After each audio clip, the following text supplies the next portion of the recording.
Good morning, good afternoon, good evening, however you're watching, wherever you're watching, however you listen, wherever you listen. It's the Bet Online USC UCLA crossover today after a big successful week in Indianapolis. We got our man with us talking Big Ten Media Day, our special guest. You guys see him once a year. We got him across enemy territory today. It's our man, Will the Thrill Decker. Will, how are you doing? Man, I'm doing good. A lot of headlines coming out of Indy. UCLA had, an interesting media day, I think we can put it, but it's going to be fun to break it down and talk about the good things we saw there as well from UCLA. And I hate to say it, SC was looking real sharp at media day, and they said a lot of things that I think they're going to back up this year. And we got 2/3 of the tripod here. That's normal. Other half of the bearded bandit. Our man Ryan Dyrud. Ryan back in Pasadena. One day or 2 days in Indy.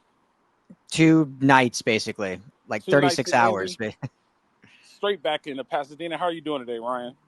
Excellent. Yeah, just literally got home like 20 minutes ago. Happy with you. You're not home. You're somewhere nice. Where are you? I'm in, I can't say it because it's on the radio, but the Great Ron Burgundy line, Wales. Okay. Yeah. Known as San Diego. Love it. Beautiful. Beautiful. Doing the family thing. The oldest one went to Comic-Con with the in-laws. Tomorrow we're going to go to SeaWorld. And I think we're trying to pencil in the safari park for Saturday. So we'll see. So didn't get to travel this year, so this is our little mini getaway vacation. But other than that, enjoying it. Love it. It's a great little vacay. Love it. But happy to be on with you three. And yeah, Will and I had a blast out in Indy. It was perfect. We're meeting all these Big Ten. We were hanging out with like a bunch of Ohio State guys last night and met people from Penn State and all over. And it's perfect because it's like Will's the UCLA guy, I was the USC guy. And they were like, oh, LA guy is great. So yeah, it was fun. Excited to get into it. That's excellent. So we had a big media day. We're going to try to split this as best as we can for you guys. For the Mightier 1090, we got the UCLA and the USC show today. First thing I want to kick off, if you guys don't know, UCLA is the other school in LA, just in case nobody got that message. We want to pass that up. No, but it's interesting. So it's the first media day that we have in the Big Ten for both USC and UCLA. There's a big conference realignment that happened, and all that news happened. Now it's finally here. We'll finally talk about it. Like I told Will before, the talk is over. Season starts next week. Deshaun Foster went up. What did you get? Will, I'll kick it off with you since you are the humble guest. What did you get from Deshaun Foster's press conference other than they're the other school in LA? Man, so it was the press conference heard around the world. We could not escape it. It was, albeit very, very awkward being in there. Ryan can attest to this. I was the first person that got the question right after that whole thing transpired. So I had to break the tension. And the mic didn't work at the beginning, so they had to switch mics. It was a whole ordeal. But,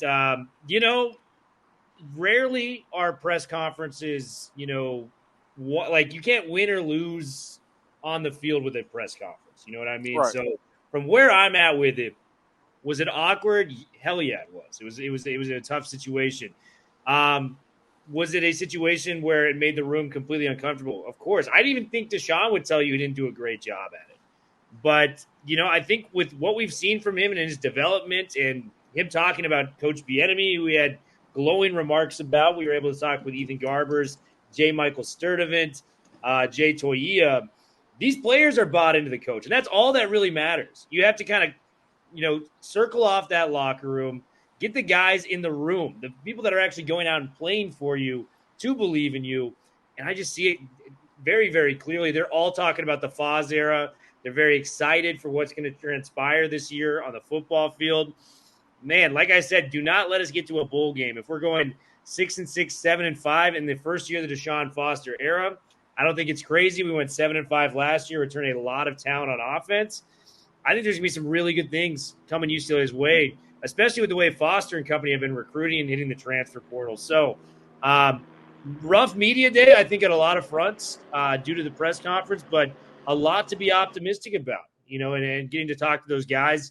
They're bought into Deshaun more than just about anybody. So great, great time out there, and I haven't lost faith in the UCLA just yet. Excuse the overhead noise. That's your freedom calling. Just to let you know. It's excused. Yeah. Yes. So the thing about yesterday was a very weird sports day, as you can say. You got a bunch of things. You had the Deshaun Foster thing. You had the Canadian national soccer team thing, and then you had a bunch of good news, right? You had the expansion of scholarships, Mm-hmm. some other stuff that came out that was really interesting. So today was one of those sports days, like a bunch of good news. It was like a free agent day for sports, but it was a bunch of good news. But I want to ask you this question, Will.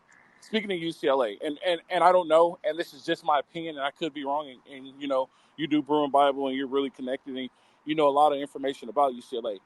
Has UCLA became a let's just put a good product on the field and let's stay competitive Oregon State type team, or are they going to dig deep down to the roots and let's compete for a Big Ten and let's start competing with USC and recruiting top California talent? Where are they right now as far as recruiting? Where are they right now as far as program expectations? You know, what is the stance for UCLA right now? Well, I mean, I can speak to the recruiting. It's taken a significant uptick in terms of the people you're getting on campus, the recruit commitments you're having. Quite a few 4 stars already trying to commit and be the first of the Foz era. Matt and I am Olivia. This guy is a nationally renowned quarterback. Decided to stay home and commit to UCLA. Weston Port, one of the top linebackers on the West Coast in general, he's going to UCLA. So, like, you have these guys that are now putting UCLA in their top 5, top 10 that initially weren't there because the recruiting efforts were lacking or they just weren't buying into a program with Chip Kelly at the time. So I think, the sky's the limit. And any coach is going to tell you they're going to try to compete for conference championships. How realistic is that for everybody? I don't know. But what I can say is, kind of what I said at the top, like if you show trajectory, if you show that this team can get to a bowl-like environment this year when it comes to the postseason, I think this team can really spread its wings and fly because UCLA, I mean, we've always said it, it's a sleeping giant when it comes to the football gridiron. And there's a lot of great stuff that they can. We play in the Rose Bowl. This is college football's mecca. This is the stadium. I know Lincoln Riley says it's the mecca at SC, but the Rose Bowl is the most iconic stadium there. They have every resource that any other school has, but better, up there with USC. And I just think there's so much to offer at UCLA. So if they can just get into a winning environment and build momentum, I just really see this program taking off and soaring at the end of the day, Ro. No. And I asked that question just because of, I didn't know. And it's kind of, I'm on the outside looking in. So I'm happy to have you here and you're able to answer those questions. And that's the good thing about the LA Football Network. We're able to reach into every bag for LA football sports teams and have inside sources and great guys like Will the Thrill Decker. Moving over to USC, Lincoln Riley, man, and the whole year, and I don't know if you know this, Will, but the whole year we've been kind of monitoring Lincoln Riley. He said some things in the past that kind of made him stick his foot in his mouth, and this right here was the test. What is he going to do when he gets on the big stage in front of national media for the first time, and what is he going to say? And to me, he said a bunch of great things, right? He opened up with, the Pirates should be in the College Football Hall of Fame, which I totally agree. I also think Hal Mummy should be in the College Football Hall of Fame because those two dudes has made offense in college football what you see today, right? They're one of the founders of this, and they're the ones that took it and elevated it onto a whole different level. Then he got to start to talking, and like he said, he wants to set up his schedule every year to win college football national championships and be a contender. 100%, I agree with that. The other thing he said was, we're not done yet. We're recruiting. We're just at the start. Our NIL is coming. Everybody had NIL questions. Everybody wanted to know what was going on with NIL. Everybody wanted to be in SC's pockets. And he said, we're coming.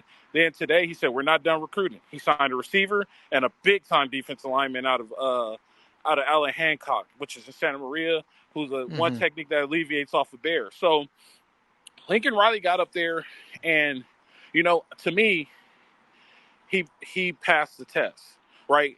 It was, what is he going to say? What is he going to do when he says something? And he passed the test for me. I'll pass it to Ryan on player interviews. I'm not sure if you got any player interviews, so I don't want to put you on the spot like that, Ryan. If you do have some quotes from players, that'd be great. But, this was the last thing, right? Next week, season starts. They're going into camp next week. They play September 1st. They got 4 months from next week to get something going. It's not 4 months, 4 weeks to get something going. no more talking. Now they have to put it all on the field. So I'm happy. I'm really impressed with what they put together. I'm really impressed how prepared they were for Big Ten Media Day. Some good quotes. Now it's time to play, right? All this could be for naught if they go out and have another year like they did last year, right? All this could be for naught if they aren't as competitive as they are. I will say this, and we're going to do some more research, but I'm going to go ahead and throw that hook out there, Ryan. There's a rumor floating around that last week at the Fox Football Symposium, and this came from somebody who was there, say that Lincoln Riley was unable to call offense how he wanted because Caleb Williams freelanced a lot. Not in a bad way, like he just wanted to make the play. He said, with Miller Moss, I'm able to call the offense the way I want to because Miller Moss is more of a program guy, and he's going to sit in the pocket and he's going to let things develop. That's scary. For Lincoln Riley to call the way he wants to call is a scary deal, and that's what gets me excited and what we're looking forward to next year. Deanton Lynn, he said, Deanton Lynn, as soon as I got off the phone with him, I had a feeling in my gut that this was the guy for USC, right? So there's a bunch of things that's getting us excited, but are we going to open the Christmas gift, and are they 99-cent store toys, or are we going to open this Christmas gift, and it's everything we wanted on our Christmas list? So those are the questions that are out. This whole month, we're going to start talking about what to look for and what to expect on Salute to Troy. I'm pretty sure the same thing with you on Will the Thrill on Brew and Bible. But, I was impressed. I'm happy with the way Lincoln Riley approached things, the way he spoke to things. And like I said, it's time to keep moving forward. Ryan, what you got as far as players' interviews?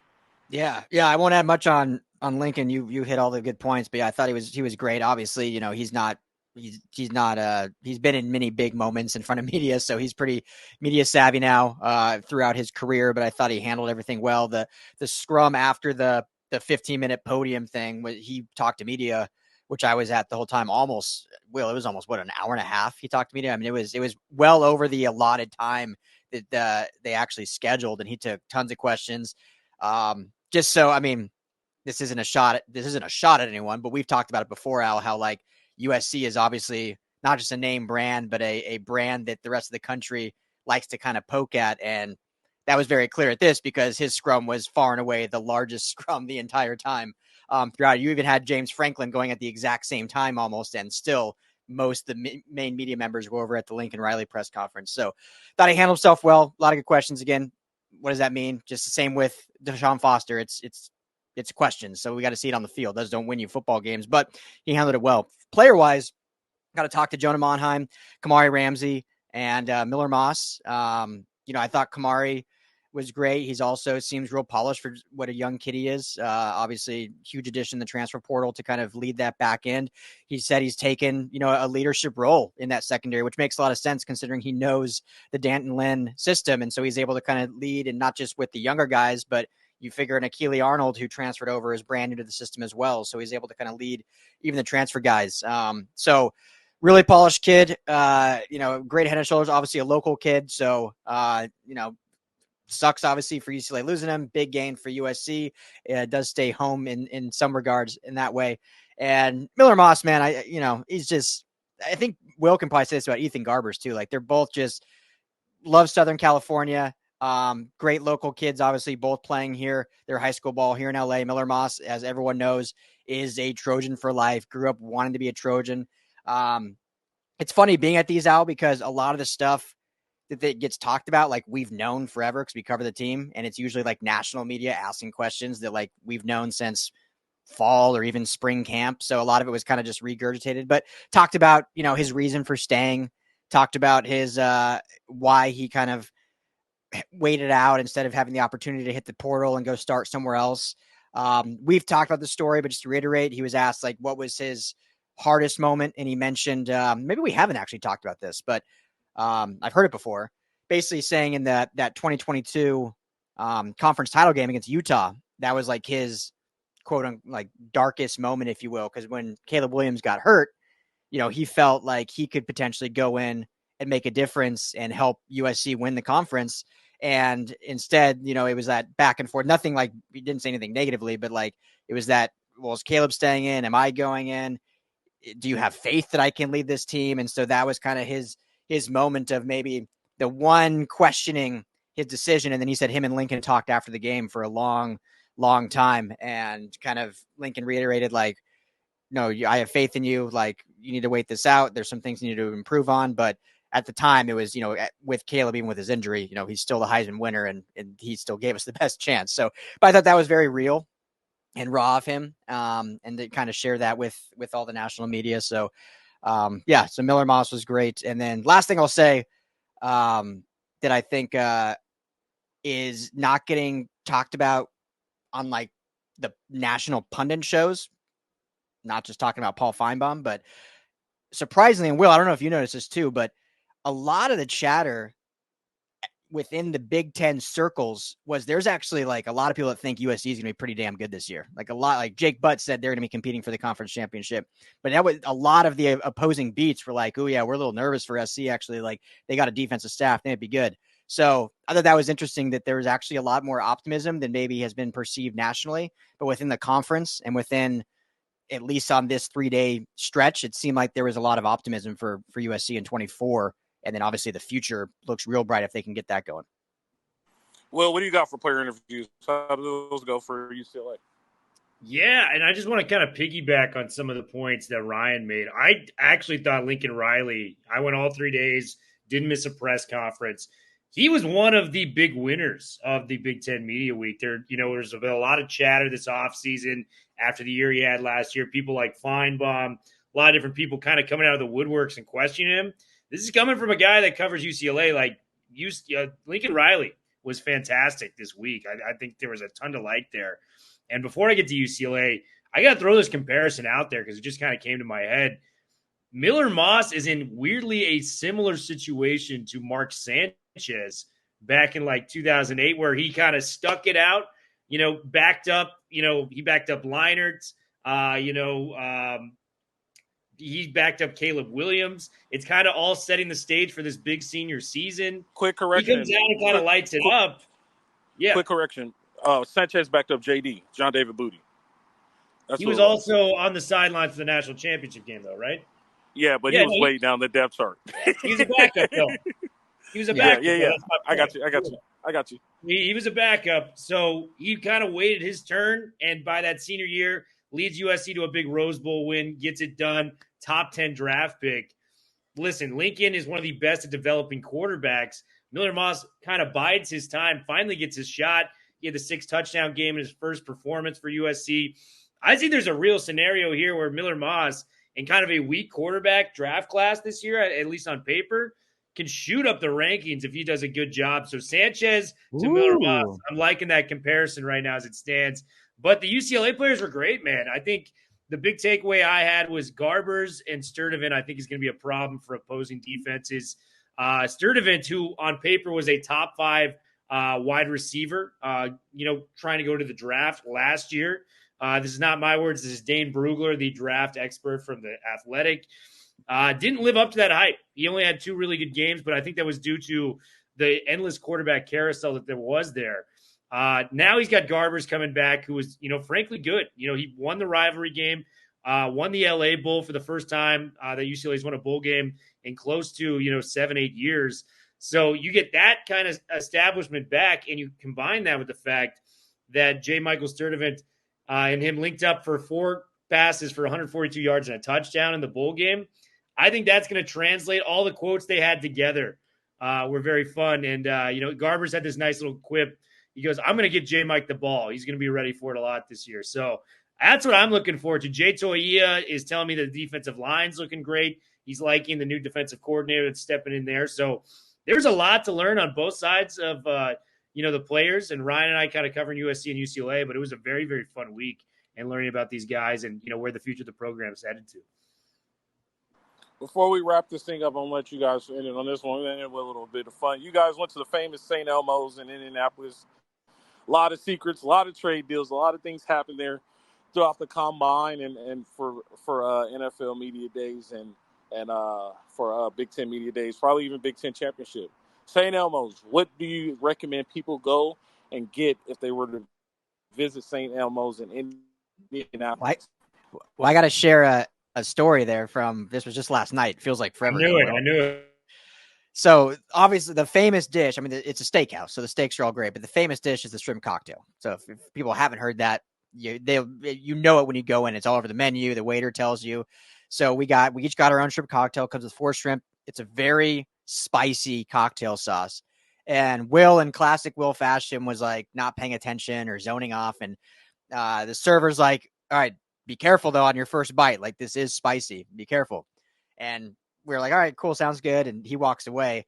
Will takes the top shrimp, which is absolutely covered in the entire sauce, and puts the entire thing in his mouth. And I'm like, I'm freezing up. You know, when you're trying to like tell someone to stop, but the words aren't coming out. I was like, no, like, don't do it. You handled it like a boss, somehow got it down. I don't know how you did it, Will, because I was eating them piece by piece and still like clearing my senses. So I'm just impressed you made it through and then still ate the entire dish.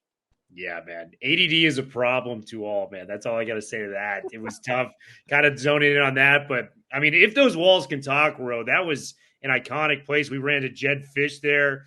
We ran into the NBC Sports crew. The whole Indiana team. Kurt Signetti, the new head coach of Indiana, was sitting a table away from us. Matt Castle hanging out. Matt Castle was there. I mean, it was just a lot of cool vibes coming in to St. Elmo's.